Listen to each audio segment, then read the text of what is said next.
Hey, Jen. Hey, Em. How you doing? You know what? That's a loaded question to ask me right now. How you doing? You can start.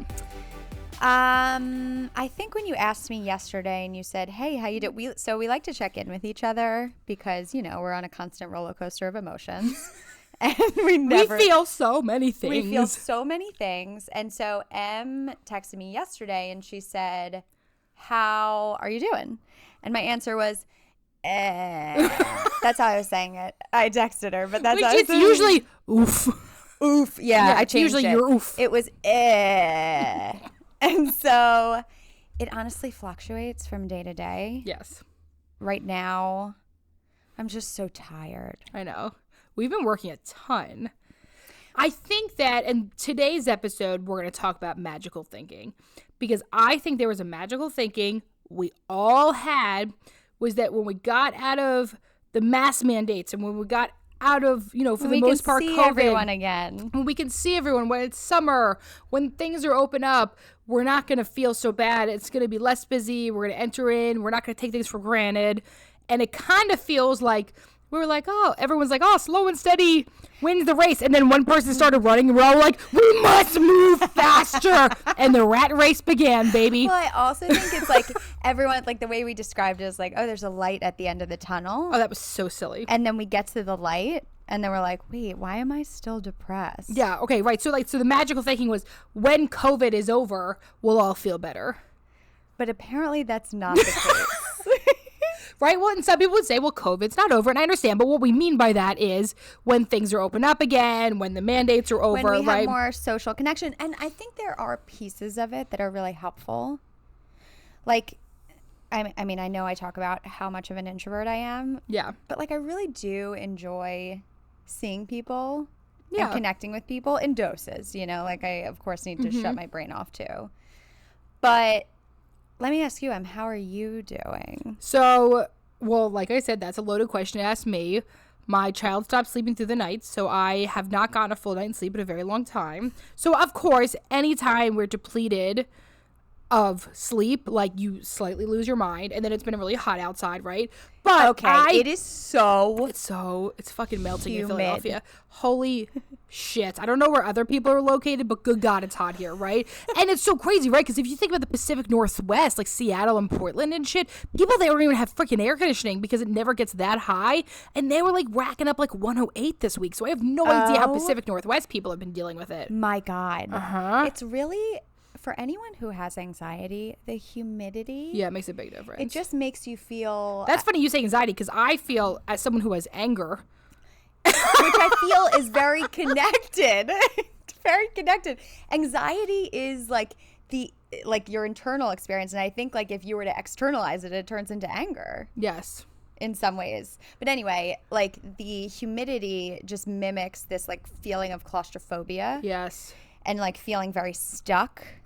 Which for me makes me want to rage out. Yeah, and it makes me more so want to have a panic attack. Like I'm stuck. Mine is like I want to like, you know, have road rage or go after people. Now that we're talking about it, do you think it's just the humidity? Do you think we're just really hot? I don't know. I think I'm tired. I think it's the humidity. I think it's that I do feel like there's been a big part of like the rat race. And it's interesting because we get this really interesting perspective based on like numbers of who's coming into the office, right? So like we keep track of how many intakes come in a week and how many intakes. What days they come in. Mondays are a hot day for intakes. Shit. Yes. In the month of June, on Mondays, our phones do not stop ringing and our email does not stop dinging. Yes. Because of how many people trying to get in for beautiful. appointments. Dinging? Ding-a-ling-a-ling. That's what you liked? What does your email do? No, it sounded Ding. like a... What does it do? I don't know, like bida-doom. Okay, I mean, I have not had my sound I on was my just going to computer say, I in a just year, lied. so I have no idea what that noise actually is, right? But you can see, and so for me, it makes me think maybe other people had this idea of magical thinking that once we get to the summer, once the mandate was over, blah, blah, blah, blah, blah, insert here, that we'd feel better. And we honestly, based on our numbers, that is actually not the case. We really did expect that, though, in a lot of ways, didn't we? And it makes, you know, when we think about us expecting that, number one, for ourselves and for clients coming in, like it speaks to our magical thinking. And yes, true. And which is why we wanted to do this episode, because like our assumption is that other people are feeling this way, and that one of the amazing parts of our job is that we get to talk to people all the time, and that it really makes us in a lot of ways not feel alone, because we realize that we're not the only ones going through it. And so I think is a big part of this too, is like, we want you to know you're not alone in this. Like, actually a lot of people are feeling this and they're still struggling. So let's talk about what magical thinking is, right? So magical thinking is a type of cognitive distortion. It's often there's a ton into this. If you are interested in learning more about cognitive distortions, you can read David Byrne's Feeling Good Handbook. It's gigantic. But it actually is very interesting with very good activities. But yeah, it's like the largest book in the entire world. David Byrne's. I did remember when I did an in-person training with him? Yes. And I got on stage with him. Is that the one you did with your mom? Of course. When my mom and I attend continuing education together. Outing. Gotta get those hours, baby. So magical thinking is basically, once this happens, then this, right? Jen's pulling up the actual definition. The belief that one's ideas, thoughts, actions, words, or use of symbols can influence the course of events in the material world. What the fuck did I pull up? Okay, well, so that would be a different cognitive wait. Listen, I just Googled real quick. Hold up. Let me write cognitive distortion next. So wait. That's like basically like, if I think, okay, here's what, like, I've had people say this one a lot. So that type of magical thinking they're describing as is like, I got it. I had a miscarriage, but I was overwhelmed when I was pregnant, and in my head I was like, oh my God, why did I do this? And then I had a miscarriage and I caused it. So that's the type of magical thinking they're referring to there. Yes. I mean, I think if I read more into it, but as I was reading it, Emily and I looked at each other. We were like, no. We were like, we better stop recording right now. Magical thinking is a type of cognitive distortion or inaccurate thought pattern in which individuals believe that their thoughts or actions will directly influence and produce a specific outcome, either positive or negative. So yes. Yeah. Okay. So, right, here's my favorite one, the number one. Once I lose X amount of pounds, I'll be happy. Right. Or once I, get married. Yes. I will be happy. And or it's our also relationship will change. So that's a good one. So it's also sometimes referred to as ducks in a row theory, right? Once I buy the house, once I get married, once I find the person, that I won't feel A, B, and C, right? This is not true. Feelings are feelings. And I had this. So, like, as Jen knows, I was supposed to put a pool in my house this summer. As most people know, anyone who's doing construction this year, it's a goddamn shit show. Everything's delayed. There's some boat in the canal. I don't fucking know. I'm assuming my boat's on the canal. What? You know that boats on the canal? You know the huge boat that got caught in the Suez Canal? Oh, right. Is that bar? I don't think so, but in my head, I would like to pretend that's the magical reason. Thinking. That's my magical thinking. I don't know if that's what magical thinking. Yeah, I don't have a front door. Yeah, you don't have a front door. Jen's been waiting for a fucking front door. My front door does not fit into my house. If you're in Philly and you see a door that doesn't fit that's Jen's into my house, that's my house. So, yeah, everything's a mess, right? But in my head, I was like, great. I'm going to put this pool in. It's going to help me. You're going to have these like, what were those Friday nights you were going to have? We were going to have open house Fridays, right? We're going to do open Fridays where, like, anyone's invited over. We're going to grill food every Friday. Like, in my head, I was like, things are going to get better. I'm going to have more social interaction. I'm going to start taking Fridays off. I'm going to start having more work-life balance. And then it didn't happen. And when you put all of your eggs in one basket like that, they crash so hard when that basket gets fucking poured out. Well, I think sometimes I just got scrambled eggs now. Scrambled eggs. Undercooked. I think sometimes the reason why we resort to magical thinking is because it's easier than looking at what's happening internally. Right? Like, it's so much easier to say, okay, like, when this happens, it feels in a way, for some reason, like, okay, this is in my control a little bit more if I think about it in this way. Or it's almost like the light at the end of the tunnel, right? Like, okay, when I get this pool, I'm going to be better, or things are going to be better, as opposed to saying, okay, what am I feeling in this moment? Yeah. Like, is there anything I can do for myself right now? Because it's so much easier to look into the future and say, like, because it almost allows you to distance yourself from what you're feeling now. Yeah. Because you can say, okay, I'm going to focus on this instead of think about what's going on for me now. Because, too, you know, especially with depression, right? If we're struggling with depression, it can be really hard to sit with that and hard to know what to do with it. Yeah. I feel like there is like this other part of magical thinking, my favorite one, that goes a lot into toxic positivity, which is like, if you just choose to be happy, if I think myself into happiness, if I think myself out of depression, if I just don't be anxious. Just be grateful. just be grateful. I understand. Just calm down. That's my favorite. Just calm down sometimes, or like just relax. Okay. So we'll expose me right now. Yeah. Okay. Which is Jen and I earlier. We talked about I've been having a very hard time. I lost someone close to me, you know, a very good neighbor of ours, to suicide. I've been having a hard time with that. I've been very busy, have a lot going on, right? Okay. And so part of that is I've also been crying a lot because I'm someone who typically tries to keep everything together. And I'm very proud of you. I know, thank you. And I've been working very, very, very hard in therapy this year to really work on integrating my feelings and experiencing them and like feeling through it and not trying to numb them and like stay busy, right? And so with that, I've been having a lot more tears. And so my 2.5-year-old has been saying to me, "Mommy, don't cry." Oh. And part of that is like, I struggle with this, right? Because part of it's like, no, we should be in front of our kids and we should let them see emotions. And then also when your kid is telling you to not cry. Oh my God.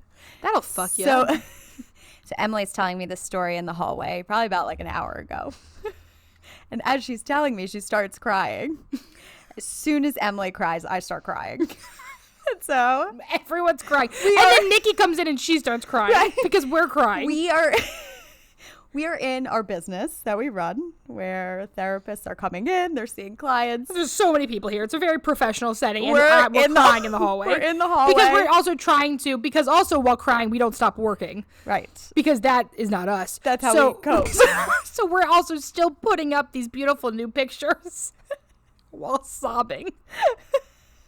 It's so funny. I was and somebody would walk in and be like, "Why do we pay these women all this money?" I mean, like, it makes hard. But because therapists are not one fucking way. There is no such thing as being fully healed. I have no fucking idea what that is. That's not a thing. No. I think that's magical thinking, to believe that you will get to a point in therapy where you are fully healed.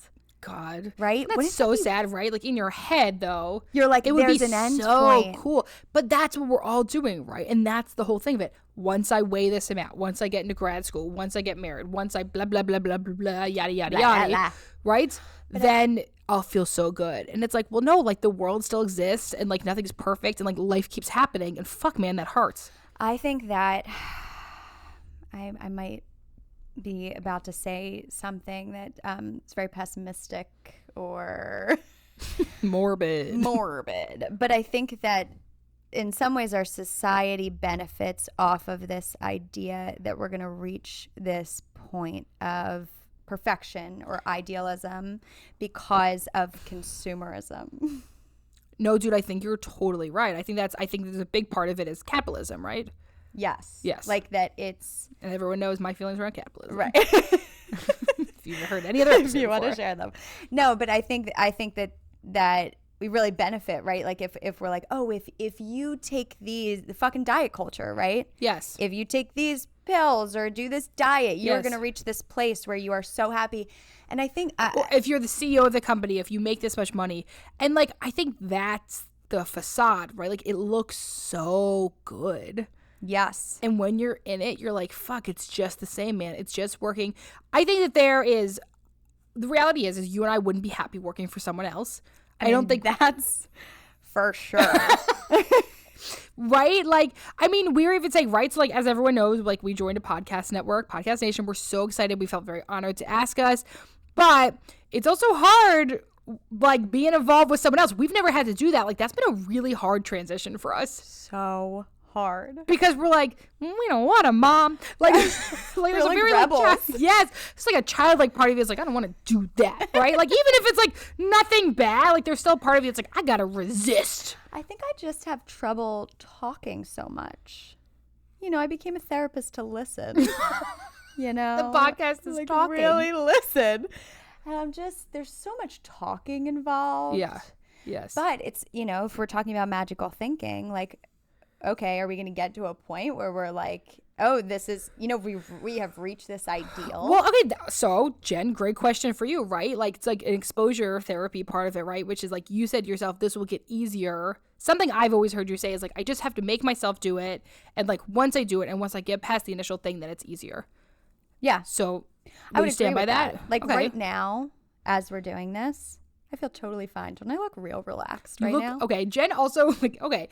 Jen is also like, Jen is 1/3 of my body weight. You are like so small, and she's wearing my sweater right now, and she looks like it is like a child wearing her grandfather's sweater. It is very cute. You are adorable. Thank you so much. I feel very relaxed. Just thinking about having to talk this much. We did also just eat a lot of mozzarella sticks, which I think was very always helpful. helps us. Always very helpful for us. No, but I think just in general, you're right that once I get going on things, I feel fine. Yeah. But thinking about doing things.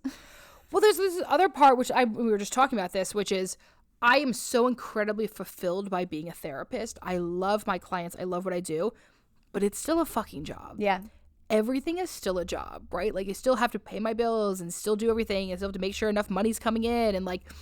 And I think that no matter what you're doing, even if you love everything, I think this is the facade of it all, right? If you work for yourself and you get to make your own hours, there's a saying that says, like, work for yourself so you don't have to work 9 to 5. You just work 24 hours a day. Oh, you texted me that this morning. I meant to respond. You did not respond to me. That's fine. Don't worry. I was like you 50 times. Because I saw it and I was like, oh, fuck. I was like, shit. So there's a part though, but like even when it's yourself, like, and I think you kind of have to say like, what's better for me, right? Like, and like I said to Jen today, like I said, I'm at a point where like it can't be about money anymore. Like it has to be about time. Like for me, it's not even like my incentive isn't money at this point. Like I would rather make less money and have more time with my family and have more balance because I can't do it much longer. Which is so, but I think that's to be able to say that and get quiet with yourself and to say and maybe cry to yourself a little bit, a little bit. According to my daughter, cry to your way daughter. Too much. Really figure out, because that changes over time, right? Like you didn't always feel that way, and I mean, for a long time it was about making X amount of dollars to do X amount of things, right? Like, and the reality is that when people say money doesn't buy happiness, that's a fucking lie. Right. Money makes your life easier in so many ways, which leads to a lot more happiness. Like, there's actually a thing. There's a lot more space to like take care of yourself, to figure out what makes you happy. But I think something really important and something we've talked about before is that there's this idea that we have that we've grown up to believe that that if we get all of our ducks in a row, right? If we reach all of these goals, we are going to reach this ultimate destination of happiness that never goes away. And that's the thing about that is that happiness is an emotion just like anything else. Anything else comes and goes, baby. It comes and goes. And so there's no permanent state. Exactly. So it's not about reaching this everlasting state of happiness. I mean, unless you're on some good drugs that keep you there. But I guess that doesn't last either. The thing about, exactly. You just have to keep doing more and more and then you just OD, right? Like part of that is like even when you do, and I think that's the thing. Well, you could talk about any of that as a drug, right? Like once I could get really into a workout or I could lose the weight, but then it all turns into numbing behavior. Same with work, right? I can throw myself into my business and feel so good. And then sometimes it then takes over. Like there's a certain point where we kind of lose control of it all. You're looking at me. My mind. Okay, what do you want to say? I don't know if I was just like shutting down because I'm not sure. Your face, the color in your face completely just dropped. I was thinking, honestly, here's what I was thinking about. I don't know if it's so off topic, but I was talking to my brother.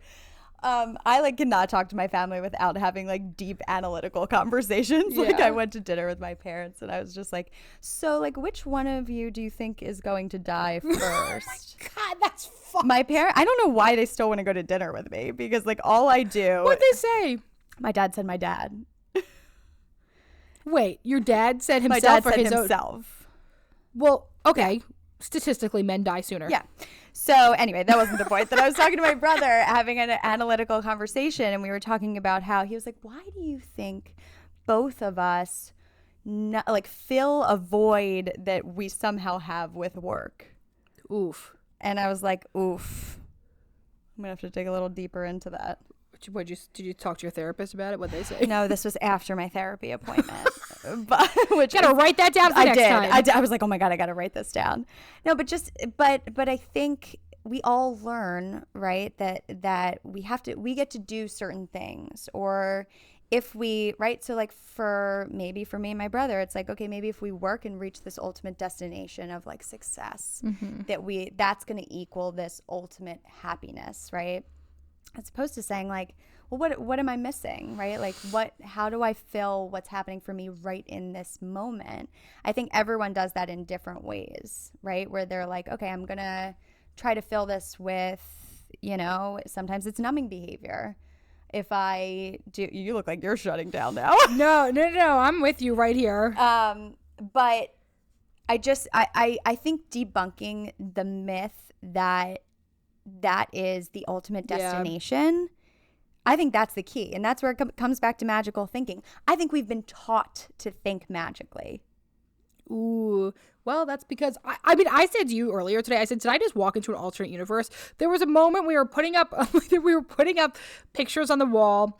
We're in our office that we're in specifically of our Westchester location. It's a very old building. It was actually a bird hatchery in like the 1800s. Like they like made I don't know. They just hatched a lot of birds. I swear to God. Did I make that up? I don't know. I don't know, because every time, I swear to God, I think you said it was something else before it like turns into it was always a bird hatchery, but there is like horsehair in the walls.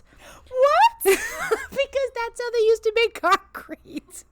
Wait, hold on. I have so many. Can we call Brian the landlord? We have to talk to him. Let's call Brian the landlord after this. First of all, there's horsehair in the walls, and that's how they make concrete. I'm sorry, what? That's what it used to be. Okay. It's funny because I don't know dates, right? Like I'm like in the olden days. Back in the day. Okay, so whatever. In our Westchester location, it's a really old building. The floors are uneven. It always is like whenever we're hanging stuff, I'm like, why does it look so bad? And we're like, oh, because this entire fucking building is slanted. It's a historical building, and in Westchester, which is like a historical town, you like can't do shit to historical buildings. Like it's like basically you're fucked if like your building is like a historical monument or whatever, some shit. Okay. So we're like standing in the hallway, and I'm like, I feel like I entered a portal. Like I was like, I don't feel like I'm like connected to this earth. I don't know if this is planetary alignment or what, but I was like slightly losing my mind, right? And it was funny because now I'll tell a story about and now for the record, the story I'm gonna tell, if the person is listening to this, I am so sorry, and I'll explain why. Last Thursday, I had another really tough day. I mean, to the point where I called Jen. Well, before we got to the office, and I said, I don't know if I can walk in and do it today. Like, I am really struggling. And it was the day before the funeral, and I was, like, really having a hard time. So we left to work early that day. We just did a few little things, and then we left. And I went to go meet my friend Amy and her kids with my daughter at the playground. So we're at the playground, and we're, by the sand pit. The kids are having fun. I'm, like, talking to Amy. And a woman comes up, and she says, I just wanted to say hello, and I love your podcast. And I was like, okay. And I left my body. I completely froze. Wow. I was like I was already in such a headspace, you know what I mean, of like not being present. So if this person is listening, I'm like so not the time insanely sorry. I usually would be in a much better state, but I was like in an alternate universe. And there was a part of like, oh man, like people like, you start to get recognized, and it's like, it's incredibly uncomfortable, right? Part of being a therapist is like being on the sidelines. Oof.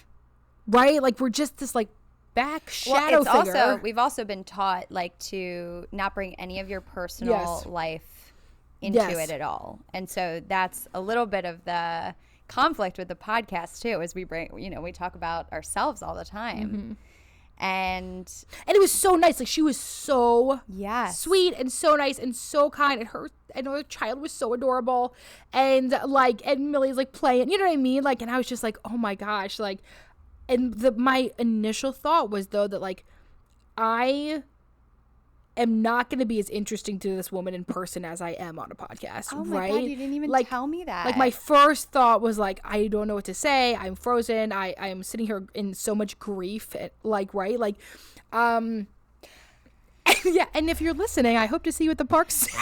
You're like, I am going to work on it. And I'll work on it just for you. No, but I think that's who I am. But I think that's such an important thing to recognize is like, we're not like this all the time.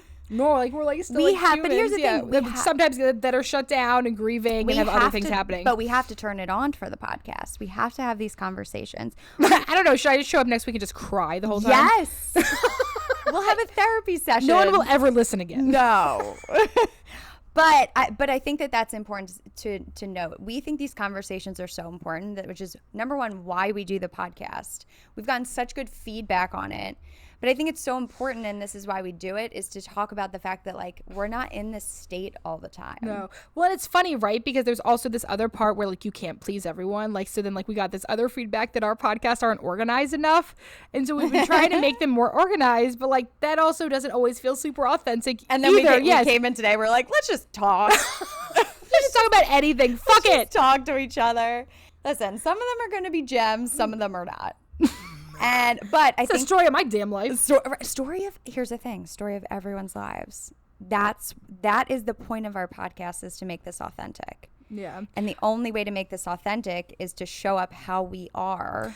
I think that's such a good reminder, right? That, like, at the end of the day, if you crawl into bed and you're like, well, that one was a bust. Like, that, like, I think that there's something really special about honoring that and saying it and releasing it, right? Like, if I was to actually imagine that, like, this is a bust, like, releasing into the air and letting it go, and that, like, I get to be a different human tomorrow and I get to try again tomorrow.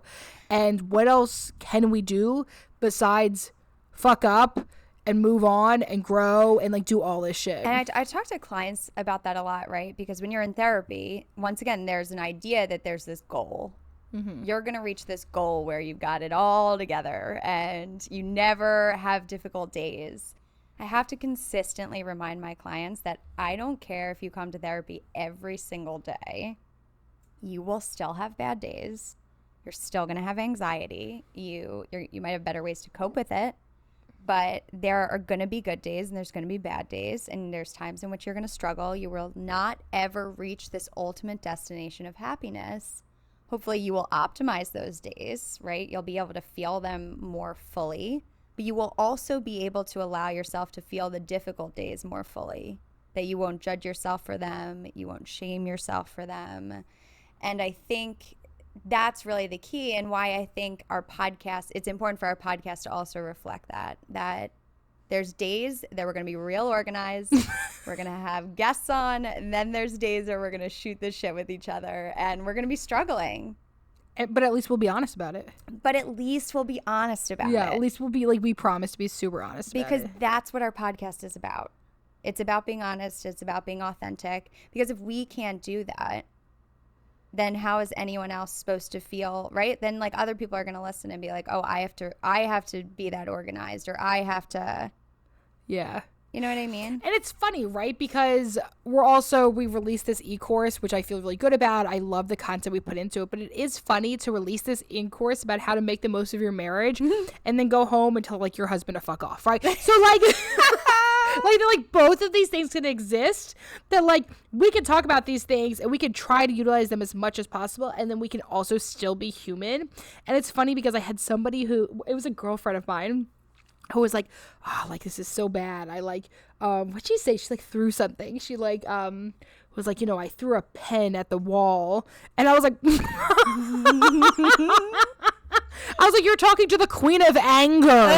like, you threw a pen at the wall? Like, that's funny. Like, me, like, when I'm happy. Like, just throwing pens at the wall. Like, hooray. But, like, she was like, wait, like, you do that too? And I'm like, yeah, I'm doing crazy shit all the time, man. I'm really trying my best. I'm doing my best. I'm just doing my best. That's I think what's important is that we say, even as therapists, we know all of this shit. Yes. We know the things to do, the things not to do. It is still tough. Yeah. So, dear Em and Jen, let's do it. Oh, shit. Because this one is about, I'm going to answer this one today. Okay, so you can read it. Give a little song while I'm telling Recently, earlier today, one of our amazing clinicians, Dr. Lindsay, was like, Jen, your voice is so pretty. And I was like, oh my God, I know. Shouldn't she do sex tapes? I was like ASMR. We were like throwing. And Lindsay was like, I was going to say she should do something with children. I was like, oh no. We're like, oh no, Jen can't work with kids. Okay, this is not the one we. Oh, thank you. This isn't the one. Thank you, Nikki. This isn't the one we picked, but I'm going to say it because I think it's important. when is the Handmaid's Tale episode coming out? Dear Em and Jen. Oh my God, that's actually what I want to record about. But if you're someone who watches Handmaids, you have to listen to the podcast Eyes on Gilead. It is life-changing. You have to go back, listen to all the episodes of Eyes on Gilead, wherever your podcasts are found. You get your podcast. It is so good, and it like goes through like all the intricacies, and it's so interesting. If you like Handmaids, Eyes on Gilead. Maybe that's why we're having a hard week. Because Handmaids wasn't on this week, and neither was Cruel Summer. God. I know. I'm back rewatching Scrubs. Well, Someone it's give like me something better. It's like we don't have a way to distract ourselves anymore. We were really living for Wednesdays. We would every Wednesday we would be like under his eye. Praise be, bitch. We've been sent good weather. Okay. So first of all, can we do a bonus episode of Handmaids so like nobody actually has to listen to it? Okay, deal. When people are like, it's a bonus episode, I don't actually know what that means. I think it just means 2 in 1 week, Nikki.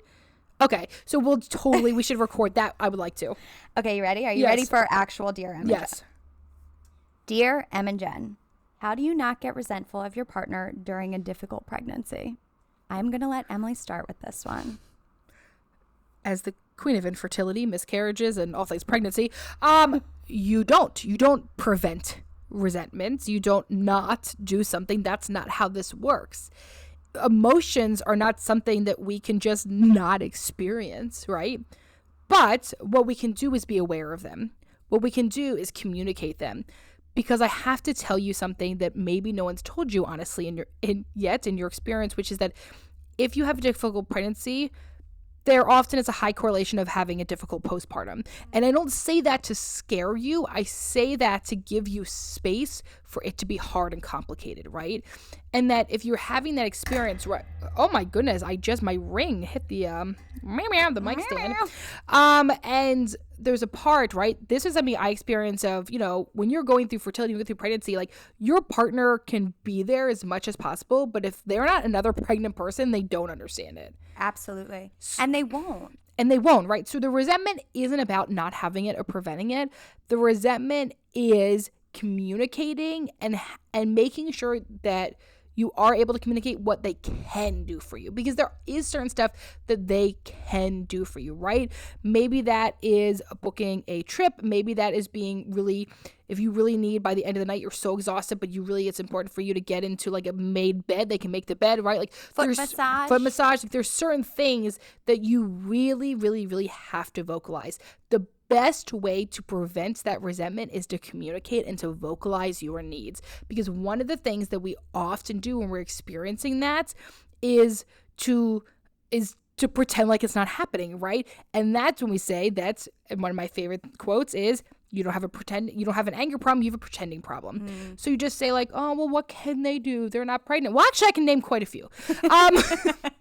And that's the same thing with postpartum as well. Yes, your partner might not be able to breast or chest feed that child, but they can definitely do the diaper afterwards, do the burping, and it's really, really important to speak up, especially when you're already struggling in your pregnancy. We chose this question specifically because we think it fits so well with the magical thinking, right? Where that once the pregnancy is over, yep, I won't feel this way. And a lot of times that or how do I happen. not feel this, yes, right? Yes. We get a lot of questions about like, how do I not this?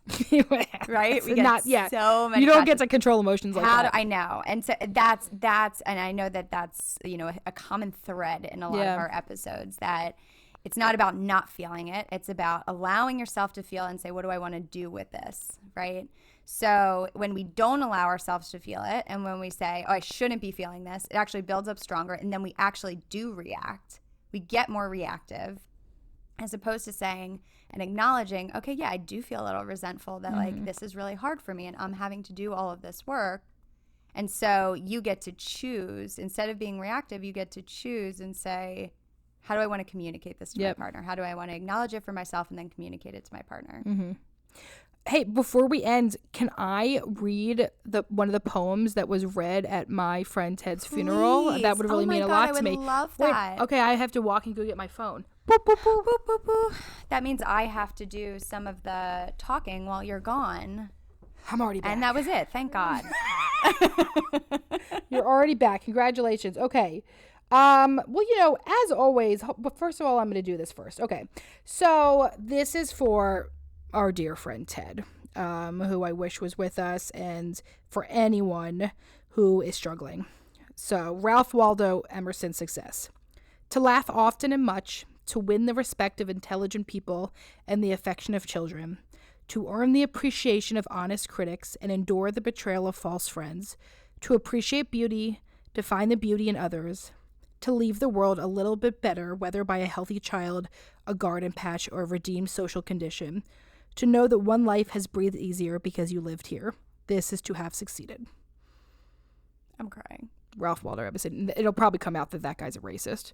Shit. Ralph Waldo Emerson. I shouldn't have. Somebody should have let me Google that first. Oh, but God. I'm also crying too. God. Wow. Hey, that was beautiful. This was a chaotic episode. We're chaotic people sometimes. Listen, Jen is crying. I am crying. If this episode related to you, or you liked it, or you think somebody could like it, rate, review, subscribe, and on Apple Podcasts, it's now follow. It is not subscribe. That's only for Spotify and other things. So follow us as well. This was today's episode of Shrink Chicks. We love you.